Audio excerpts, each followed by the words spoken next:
अब हम जो है एक नेक्स्ट टॉपिक सीडीपी का वो है हमारे पास लिव वायस्थ्यकी का सामाजिक सांस्कृतिक प्रक्रिया के द्वारा बच्चा किस प्रकार जो है उनमें विकास होता है। तो लेव वायस्थ्यकी का कहना था जो अधिगम यानी बच्चों में जो बौद्धिक विकास होता है वह एक सामाजिक सांस्कृतिक प्रक्रिया है। अगर हम लेव वायस्थ्यकी के बारे में बात करें तो लेव वायस्थ्यकी जो है रूसी मनोवैज्ञानिक थे यानी कि रूस के साइकोलॉजिस्ट थे। इसका कहना है कि बच्चा का विकास जो है समाज से इंटरेक्ट करके होता है। बच्चा जो है अपने आसपास के लोगों से, अपने आसपास के घटनाओं से, अपने आसपास के चीजों को देखकर, सुनकर, समझ करके सीखते हैं, उनसे बच्चों का विकास होता है। अगर हम बात करें बच्चों में भाषा का विकास जो है समाज में रह करके दूसरों से जो है सीखा जाता है। भाषा जो है दूसरों से सीखा जाता है। ये किसका कहना था? लेव वायस्थ्यकी का कहना था। लेव वायस्थ्यकी जो है तीन टर्म दिए हैं, तीन कंसेप्ट दिए हैं, वो बहुत बेहद इंपॉर्टेंट है हमारे एग्जाम के लिए। वो तीन टर्म, एक है एमकेओ मोर नॉलेजेबल अदर्स, एक है ZPD zone of proximal development, फिर तीसरा है स्कैफोल्डिंग। चलिए हम तीनों को समझते हैं, बहुत ही बेहतरीन तरीके से समझेंगे। मोर नॉलेजेबल अदर्स का मतलब होता है कि वह व्यक्ति जो उस बच्चे से ज्यादा जानता हो सकता है, उसका बड़ा भाई हो या उसके घर का कोई सदस्य हो या उसका टीचर हो, उसका अभिभावक हो, जो भी बच्चों से ज्यादा जानता है उसको कहेंगे मोर नॉलेजेबल अदर्स। एक है ZPD zone of proximal development. मान लीजिए कि बच्चा का विकास का क्षेत्र ये है, बच्चा खुद से विकास ये कर सकता है, यहां तक कर सकता है विकास, लेकिन अगर किसी का मदद कर दिया जाए तो बच्चा जो है अपना विकास का क्षेत्र बढ़ा सकता है।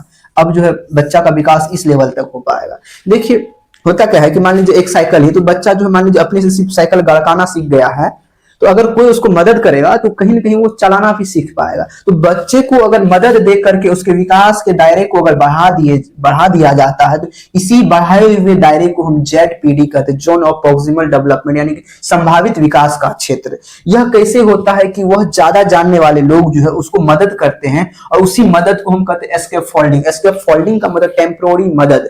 टेम्पोररी मदद का मतलब है जैसे मान लीजिए कोई साइकिल चलाना सीख रहा है तो पीछे से कुछ दिन तक उसको पकड़ेगा तो फिर कुछ दिन के बाद वो खुद ब खुद जो चलाने वाले हैं वो सीख जाएगा, तो ये पीछे से पकड़ना छोड़ देगा, यानी कि मदद को वापस ले लिया जाएगा, मदद को हटा लिया जाएगा। जैसे एक इस प्रकार का रहता है गाड़ी, जो है यहाँ भी पहिया रहता लगा, बच्चा इसको पकड़ करके ऐसे गड़काता है। ये जो है ये एक एस्केप फोल्डिंग है, एक प्रकार से टेम्पोररी मदद है, ताकि इस प्रकार का गाड़ी देंगे तो बच्चा कहीं ना कहीं चलना सीख जाएगा। चलना जब सीख जाएगा तो उस गाड़ी को फिर हटा लिया जाता है। तो जब भी बच्चे को अस्थायी मदद, मान लीजिए कि बच्चा लिखना नहीं जानता लेकिन कुछ दिन तक उसको हाथ पकड़ा देंगे कलम, तो कलम पकड़ना जब सीख जाएगा तो फिर लोगों को जरूरत नहीं पड़ेगा। तो इस प्रकार एस्केप फोल्डिंग यानी अस्थायी मदद दे करके बच्चों के विकास के क्षेत्र को, दायरे को बढ़ाया जा सकता है। तो एस्केप फोल्डिंग दे करके हम जेडपीडी यानी जोन ऑफ प्रोक्सिमल डेवलपमेंट करते हैं। यह किसके द्वारा किया जाता है? जो उस बच्चे से ज्यादा जानता है, बच्चे से बड़े लोग के द्वारा, ठीक है ना, एमकेओ। अगर हम बात करें वायस्थ्यकी जो है भाषा के बारे में बताया कि बच्चा का जो है बच्चों में भाषा का विकास जो है समाज से इंटरेक्ट करके, ठीक है, समाज और संस्कृति से बच्चा जो अपने भाषा का विकास करता है। देखिए भाषा सब समाज का अलग अलग भाषा होता है। बच्चा जिस समाज में रहेगा वो उस प्रकार का भाषा बोले, उस प्रकार से लोगों से बातचीत करेगा, उस प्रकार से किसी भी चीज को समझने का उसमें नजरिया डेवलप होगा। अगर हम बात करें 3 टाइप ऑफ स्पीच, उसने बताया कि 3 प्रकार का भाषा हो सकता है। एक है सोशल भाषा यानी कि सोशल स्पीच। 2 साल से के बाद जो बच्चा जो समाज से बातचीत करने लगता है, उसकी बातों को समझने लगता है, इसको कहते हैं सोशल स्पीच। दूसरा है कि प्राइवेट स्पीच। प्राइवेट स्पीच का मतलब है कि बच्चा खुद से बोल के बात करेगा, ठीक है, खुद को कमांड देगा।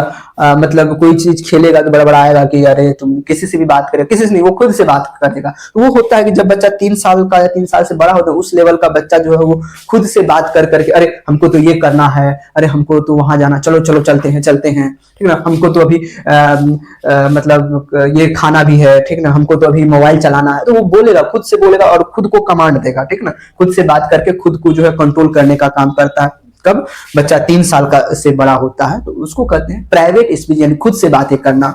वही प्राइवेट स्पीच जब बच्चा बड़ा हो जाता है 7 साल के बाद, वह जो अब बोलेगा नहीं, बड़बड़ाएगा नहीं, अपने मन में ही बात कर लेगा, अरे आज तो हमको ये वीडियो बनाना था, यानी कि हम खुद से बात कर लिए, मन ही मन बात कर लिए। अब जो है बच्चा दिमाग के अंदर ही बोलता है, बोलता नहीं है, दिमाग के अंदर ही वो अपने से बात कर लेता है। यानी कि इस प्रकार वो जो खुद को रेगुलेट करता है, इनर साइलेंट स्पीच हो या प्राइवेट स्पीच हो, या बच्चा कहीं ना कहीं, या इनर साइलेंट स्पीच यानी कि वही स्पीच अंदर हो गया, साइलेंट हो गया, शरीर के अंदर चले गया, मस्तिष्क के अंदर ही बच्चा बोल लेता है, उसको बड़बड़ाने का जरूरत नहीं पड़ता, तो उसको कहते हैं इनर साइलेंट स्पीच। यह भी जो है खुद को रेगुलेट करने में काम आता है। तो इस प्रकार हम वायगोस्टिकी को देखें। अब हम एक दूसरा मनोवैज्ञानिक लेते हैं, वो है हमारा कोलबर्ग के बारे में, कोलबर्ग का नैतिक सिद्धांत।